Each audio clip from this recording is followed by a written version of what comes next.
Como é que é, malta? Tudo bem?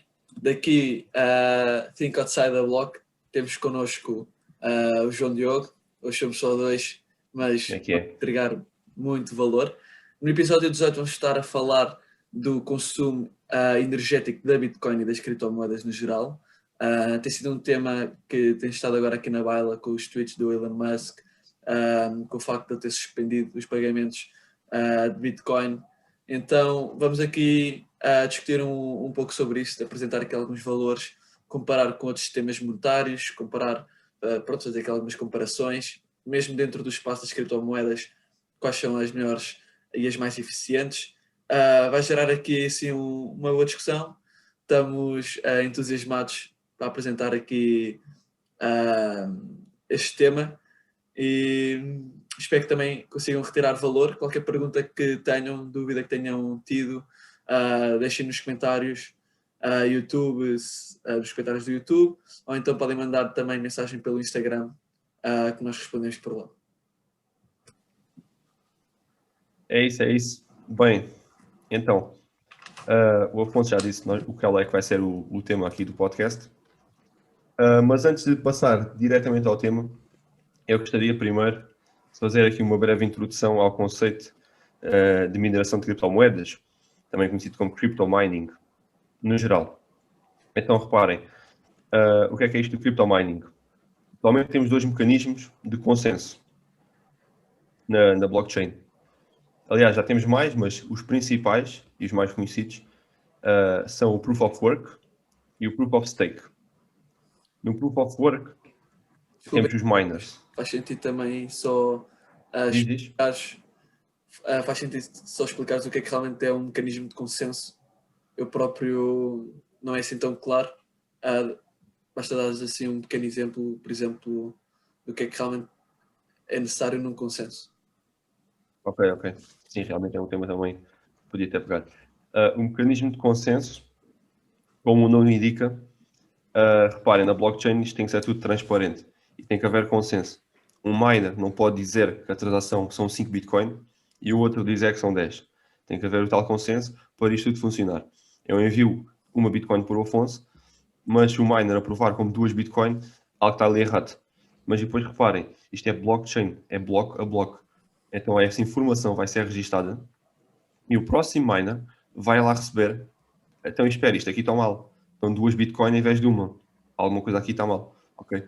Então é este o mecanismo que o Proof of Work tem, a blockchain, e do consenso vai ser o Proof of Work bloco a bloco. Se queres acrescentar aqui, Afonso?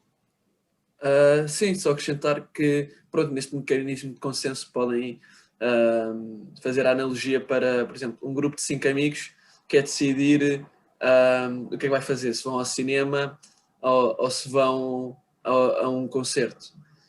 Normalmente o consenso que existe é a maioria, não é o que é que a maioria quer. No caso do Proof of Work, o consenso é quem é que resolve primeiro o puzzle. Qual é o miner, exatamente o miner que vai validar primeiro a transação. É esse o mecanismo de consenso. Sim, só para dar aqui um contexto, os miners, neste caso, estamos a falar de computadores. E estes computadores o que basicamente estão a fazer é resolver equações matemáticas de elevada dificuldade. E o primeiro, como o Afonso disse, a resolver a tal equação, vai receber a tal reward e vai aprovar a transação. E este é um mecanismo de consenso do sistema Proof of Work. Exatamente. No que toca a elevados gastos energéticos, só vamos ter em conta o Proof of Work, visto que é o que é a base de mining e realmente o mining gasta bastante energia. No entanto, existem outros tipos de consensos, como nós já falámos. Proof of Stake é o segundo mais famoso e o Proof of Stake praticamente não gasta energia nenhuma, mas não nos vamos estar a focar nisso agora.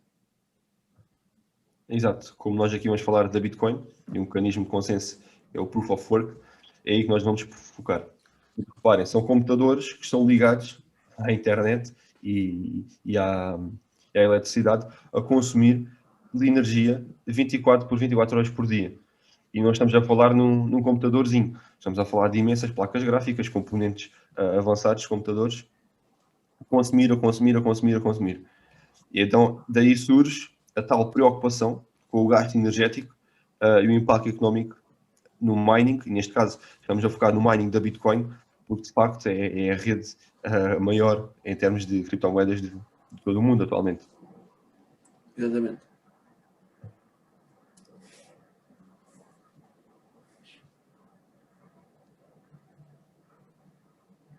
Ok. O mining, como eu estava a dizer, vai ter o tal impacto, não é? E isto também vai depender muito do número de transações que estiverem a acontecer na rede. O número de transações vai influenciar diretamente o consumo dos computadores, né? E neste caso o consumo de energia. Reparem, há muitas estatísticas por aí que vêm fazer comparações muito descabidas, ok? Estatísticas vindas dos mídia, algumas estatísticas até mesmo falsas, e depois fazem tais comparações descabidas em que não comparam duas coisas da mesma forma. É como eu estiver a comparar uma banana com, sei lá, com um abacate. Pronto, não comparam bananas com bananas ou maçãs com maçãs. Comparam coisas diferentes e depois são comparações descabidas, na minha opinião. Uma das Exatamente. mais, que anda aí mais a circular é a comparação que a Bitcoin, o sistema da Bitcoin dos miners, gasta mais energia que alguns países. Okay? Deixa-me Não só sei se aqui agora queres. acrescentar Yeah, uma coisa acrescenta, em relação acrescenta às aí. estatísticas. A maioria das estatísticas atualmente não são muito viáveis, apenas porque elas não compreendem como é que a Bitcoin funciona. A maioria das estatísticas tenta prevenir o consumo no futuro, mas sem compreender primeiro o mecanismo e a blockchain em si. Porque, por exemplo, no caso do sistema monetário atual, quanto mais pessoas existirem, quantos mais bancos existirem, quantas mais transações existirem, maior vai ser o gasto energético. Vai ser linear. No entanto, no caso da Bitcoin, obviamente com mais miners, mais transações, mais carteiras, etc., o consumo vai ser maior, mas não vai ser linear, vai ser uma assíntota. Ok? E muitas estatísticas apontam para 2100, 2200, valores exorbitantes, quando na verdade não compreendem que não é linear o consumo, mas sim mais eficiente, ou seja, quanto maior o número, sim, maior o gasto, obviamente, mas não de forma linear, mas sim exponencial para uma forma mais eficiente. Exato, exato. Sim, agora exatamente com a comparação dos países. Yeah.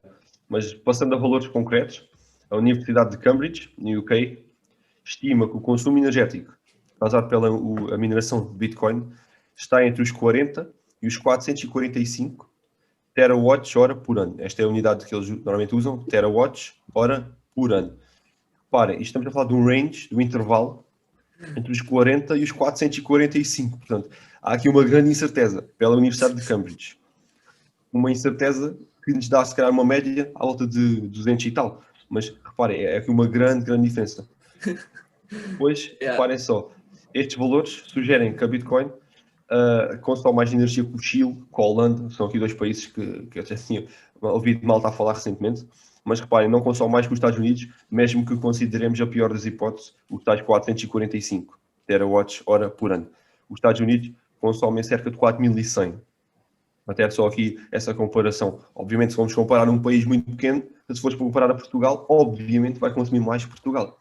Mas pronto, para ter a tal noção, se comparas com a América, não consome mais que a América. A América consome 10 vezes mais se termos em consideração a pior deste range, deste intervalo para a Bitcoin.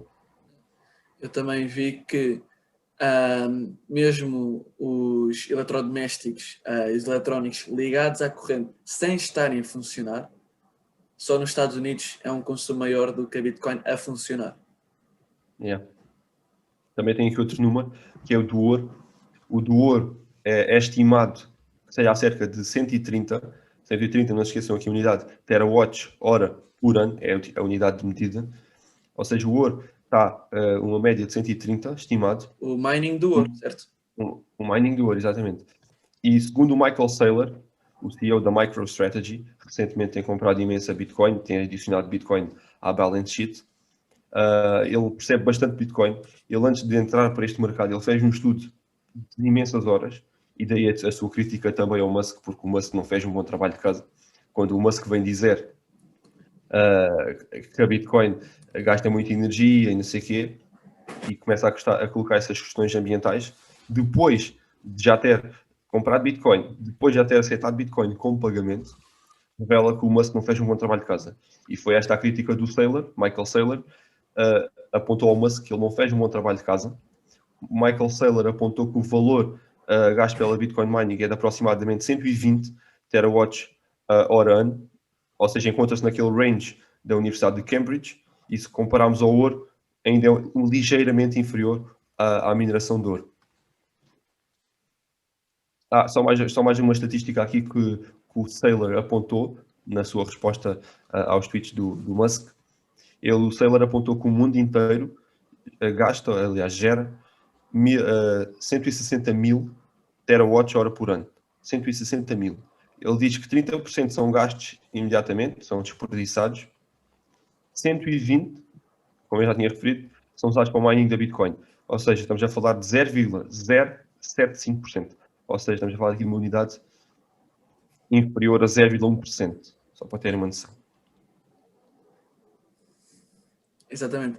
E pronto, neste tema das comparações, que também é importante, eu uma vez também a discutir com um amigo, ele mandou-me um artigo onde comparava transações de Bitcoin e transações Visa, e de facto as transações Visa consomem muito menos energia que uma transação de Bitcoin. No entanto, não estamos aqui a comparar, mais uma vez, maçãs com maçãs, visto que a Bitcoin não é só um mecanismo de transferência ou transação, é também o seu próprio banco. Então seria justo compararmos o próprio sistema bancário que a Visa utiliza para tentarmos perceber o consumo real da energia que uma transação Visa requer.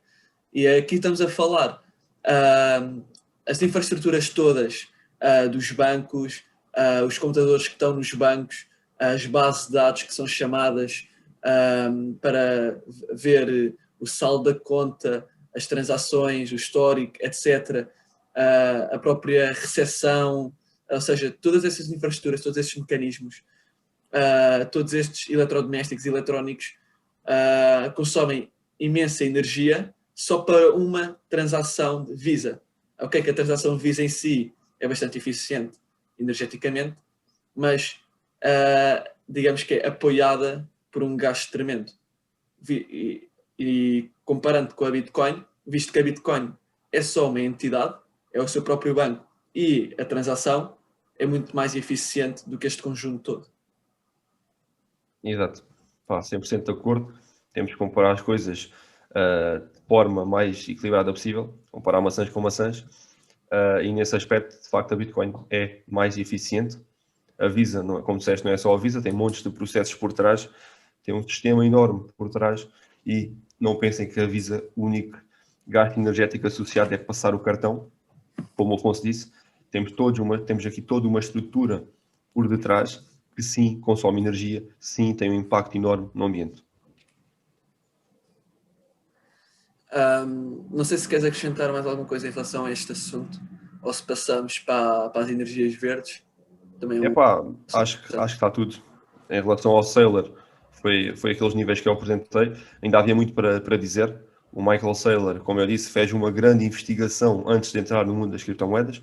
Ele, especificamente, é um maximalista de Bitcoin, e ele fez um trabalho de casa bastante profundo. Ele sabe os números na ponta da língua, ele sabe tudo acerca do consumo energético. Ele não entra neste jogo sem saber tudo ao detalhe. Ele tem horas e horas e horas de estudo das criptomoedas e da Bitcoin. Portanto, quando o Musk vem com essa lenga-lenga do consumo energético, o Saylor responde à maneira, e tem várias entrevistas. Até posso deixar aqui algum link na descrição, em que vocês vão ver uma entrevista em que ele completamente arrebenta com todas as teorias pelo Musk, com os factos, porque estamos a falar de uma pessoa que estudou imenso e que sabe o que está a falar. Bem, acho que agora sim podemos passar ao próximo tema. Também podemos deixar na descrição o vídeo do Coin Boreal sobre este tema, que também nos baseámos. O Crypto Guy. É sempre, pronto, informação a mais nunca é mau, não é? Exato. E sim, acho que, pronto, no que toca... antes de continuar, eu estava aqui a pensar... nós podemos estar aqui a parecer se calhar um bocado Bitcoin maximalistas. Não o somos de todo. Eu pessoalmente nem tenho nenhuma Bitcoin. E claro que nós um podcast sobre blockchain e criptomoedas, de certo modo estamos a defendê-las no que toca a este assunto. Eu queria aqui apenas distinguir que sim, nós apoiamos, obviamente, e estamos a defender, mas nós estamos a defender contra a informação falsa, ok? A parte do consumo energético não é uma desvantagem da blockchain, nem uma desvantagem da Bitcoin. Existem várias desvantagens, nós já pensámos falar um podcast sobre as desvantagens da blockchain, da Bitcoin, das criptomoedas, porque existem desvantagens reais. O consumo energético não é uma desvantagem, é por isso que nós estamos aqui a falar sobre este tema. Não somos maximalistas e não, Bitcoin é que é o futuro, longe disso. Apenas também estamos aqui realmente a dar o outro lado da moeda, porque às vezes o que as notícias apresentam, lá está, estatísticas não muito fiáveis ou verdadeiras, não quer dizer que sejam estatísticas falsas, apenas não têm em conta também depois outros valores que pesam na equação. Exato, concordo. Acho que nos faltou um ponto, podíamos dar aqui um cheirinho, que é o tema da China, do mining na China. Reparem, estamos a falar, o Afonso estava a falar que também existem outras blockchains talvez mais eficientes para serem usadas como mecanismo de transferências, e eu aí concordo 100%, há muitas blockchains que funcionam noutros modelos de consenso que são muito mais eficazes, muito mais eficientes para transações, para puramente transações, e eu aí não digo que a Bitcoin vai ser a moeda mais adotada como sistema de transações, tal como o Satoshi, tal como era a visão do Satoshi, mas sim como uma store of value, como uma reserva monetária de valor, ok? Aí sim, eu acredito que a Bitcoin pode, nos próximos 5 a 10 anos, acredito que vai continuar a estar dentro do top 10 de criptos por market cap, porque vai ser vista como uma reserva de valor e não como uma forma de pagamentos, como uma moeda de transação. E aí sim, eu acredito que a Bitcoin seja a rede mais descentralizada e mais segura nesse aspecto, ok? Não como transações, mas como reserva de valor. E aí estamos a falar porque, devido às suas características únicas, o supply de 21 milhões limitado, o sistema deflacionário dos miners, que tem os halvings aproximadamente a cada 4 anos, por essas todas as características fazem da Bitcoin segura, deflacionária, um bom hedge contra a inflação, etc. E aí sim, sou a favor da Bitcoin.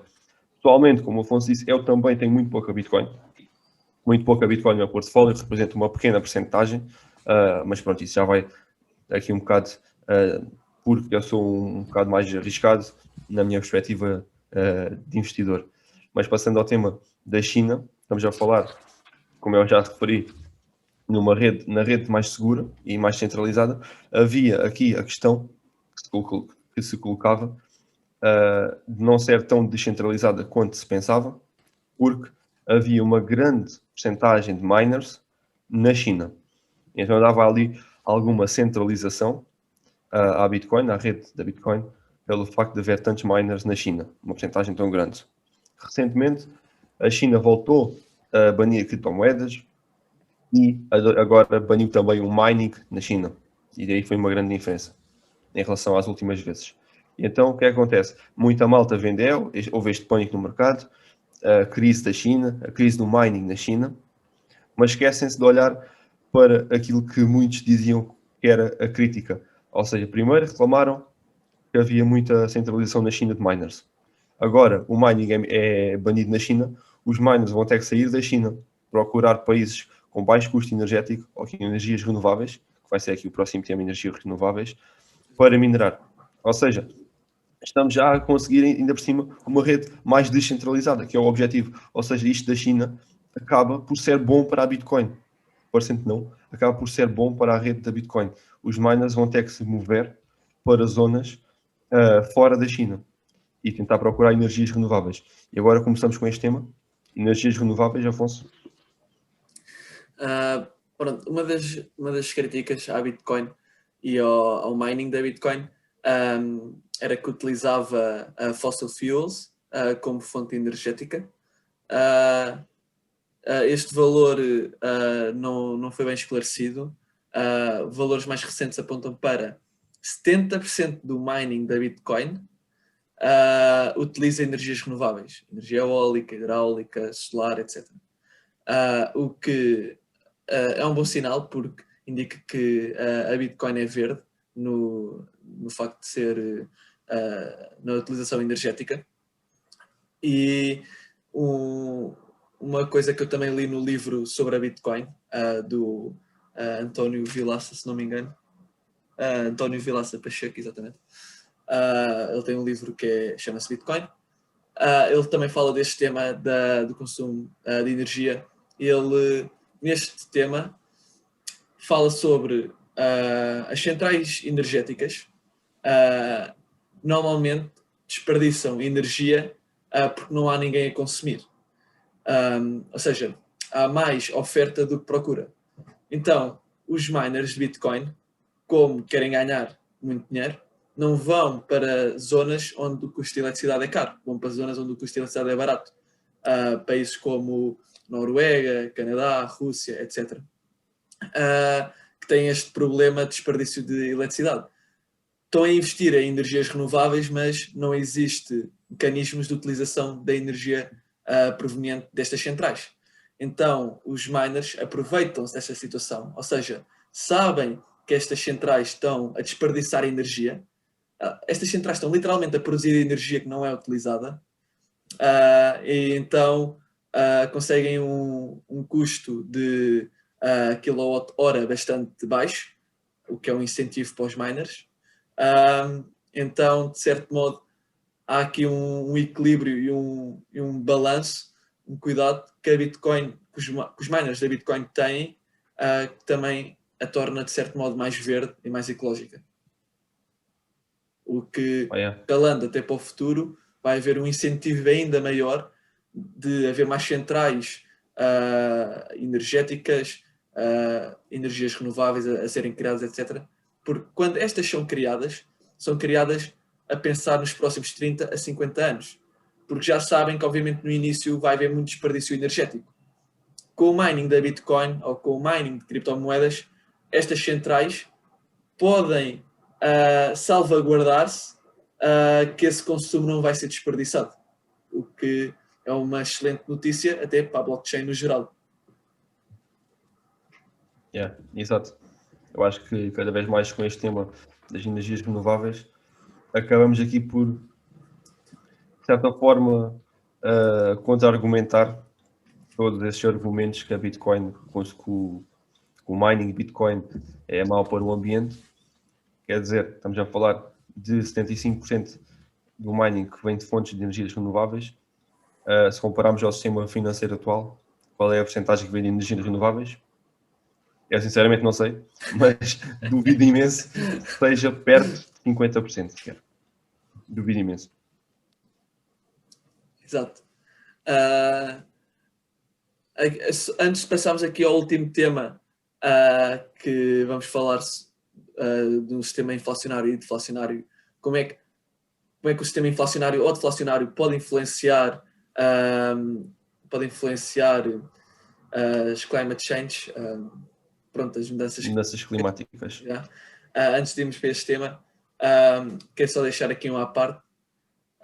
Nós estamos a defender a Bitcoin neste tema, porque a Bitcoin é a mais utilizada e foi a primeira. Quando alguma coisa surge e é a primeira inovação, é normal que não seja a melhor. Então, atualmente, já existem dezenas de criptomoedas e blockchains muito melhores que a Bitcoin no que toca a transações. Como o João Diogo estava a dizer, a Bitcoin já nem é usada quase como método de pagamento, está a ser mais usada para a reserva de valor.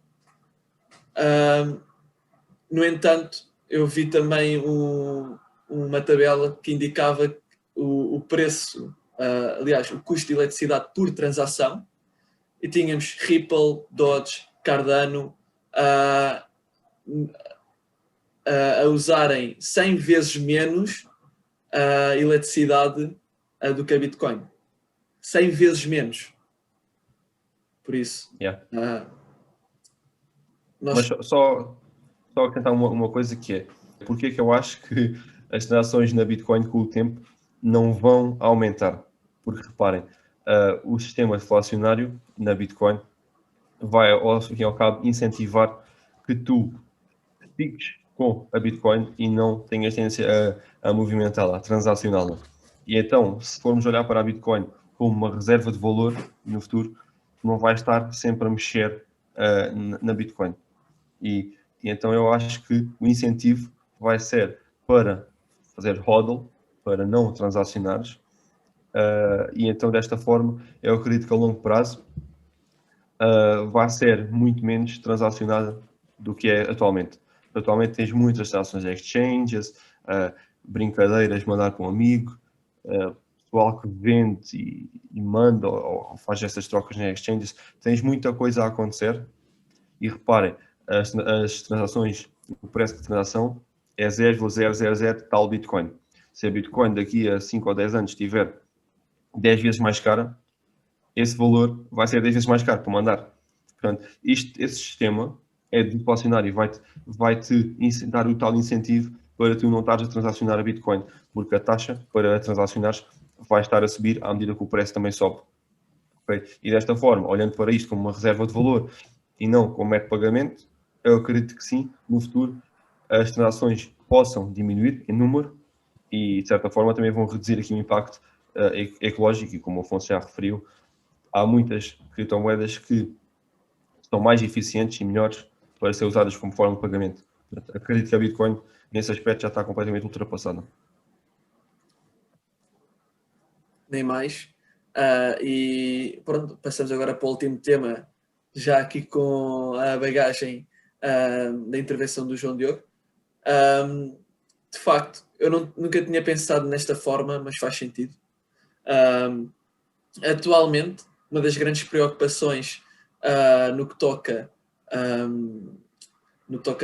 a desperdícios e a poluição, etc., é o desperdício de eletrónicos e eletrodomésticos.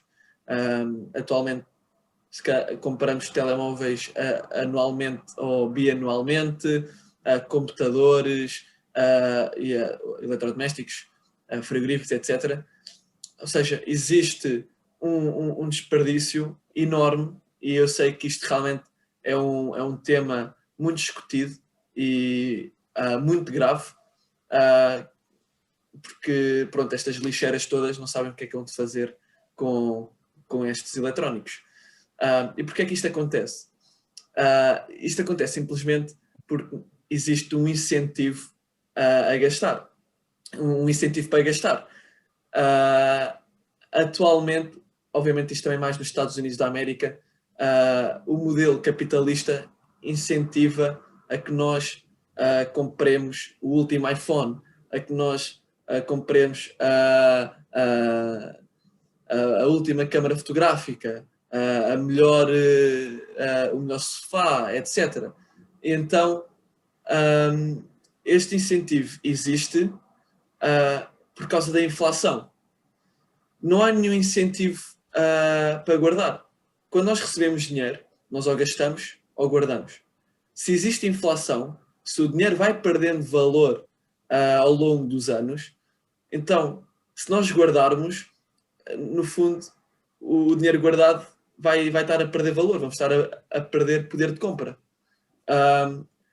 Se o modelo económico fosse deflacionário, ou seja, se houvesse o que nós guardássemos valorizasse ao longo do tempo, então já não tínhamos incentivo para gastar em coisas desnecessárias.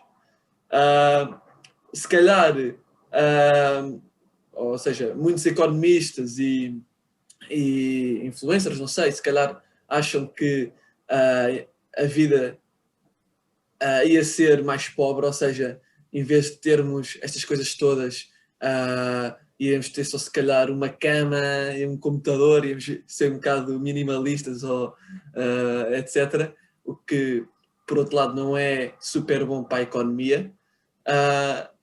No entanto, é super bom para o ambiente, se não há um incentivo para comprar produtos. Não tinha pensado neste ponto, mas é engraçado porque o sistema da Bitcoin é deflacionário e realmente, se queremos estar preocupados com o ambiente, então devíamos alterar o nosso foco de gastar para poupar. Se nós pouparmos, não vamos estar a desperdiçar os produtos. Concordo 100% com aquilo que disseste. Tens mesmo duas opções, ou poupar ou gastar. Tu, quando poupas, como o Afonso disse, estás a perder poder de compra, porque o dólar e as moedas fiduciárias, as fiat currencies, estão constantemente a desvalorizar. Vimos isso no ano passado com uma injeção na economia de 25% de todo o supply do dólar. Eu repito, 25% de todo o supply do dólar foi injetado no ano de 2020 na economia. Qual é o impacto? Obviamente que isto vai causar aqui uma inflação a curto, a médio prazo, ok? E então, reparem, a Bitcoin, sendo um sistema deflacionário, como o Afonso disse, é o oposto. A Bitcoin não te vai incentivar a gastar, mas sim a poupar. E atualmente, tu não tens incentivo nenhum para poupar. Tu recebes o teu dinheiro, seja ele vindo de onde for, tu recebes. Se gastas, estás a gastar num momento, é momentâneo, gastaste, adquiriste um produto, adquiriste alguma coisa. Se poupas, ele vai perder valor. Portanto, aí está. Vai sempre causar o tal incentivo para as pessoas gastarem, para as pessoas quererem gastar logo, porque se a pessoa guarda, vai perder valor. Então, para mim, isto aqui é onde entra aqui o investimento, ou os investimentos. Tentar investir é tentar que o teu dinheiro não perca valor, mas sim ou mantenha, no mínimo, ou ganhe poder de compra, ou seja, valor a curto, médio e longo prazo. Exatamente. Bem, acho que está tudo. Acho que assim fechamos. Exatamente. Fiquem a pensar nestes temas. Mais uma vez, qualquer dúvida, comentário, sugestão, opinião, obviamente que se calhar aqui há temas que nós próprios nem estamos conscientes e que vocês podem apontar. Como somos só nós dois, a nossa opinião pode ser mais bias. Normalmente quando estamos os 4 ou 5, há aqui diferentes opiniões, diferentes pontos de vista, por isso pode haver aqui temas que nós não pensámos, então realmente façam essas perguntas. Então, e se isto acontecer, ou vocês leram sobre isto, não sei o quê, estejam à vontade, ou no YouTube, ou no Instagram. Acho que também é importante para a nossa marca, para o nosso canal e também para nós. Sim, e de certa forma também vamos estar a aprender, porque obviamente nós não somos nenhum experts, nós apenas partilhamos aqui algum conhecimento que temos e que fomos adquirindo ao longo dos últimos 2, 3 anos enquanto investidores e pronto, e de certa forma é este o nosso objetivo com o canal, é partilhar aquilo que nós sabemos, porque vai ser informação muito válida para o pessoal que não sabe ou que não percebe ainda tanto deste mundo das criptomoedas.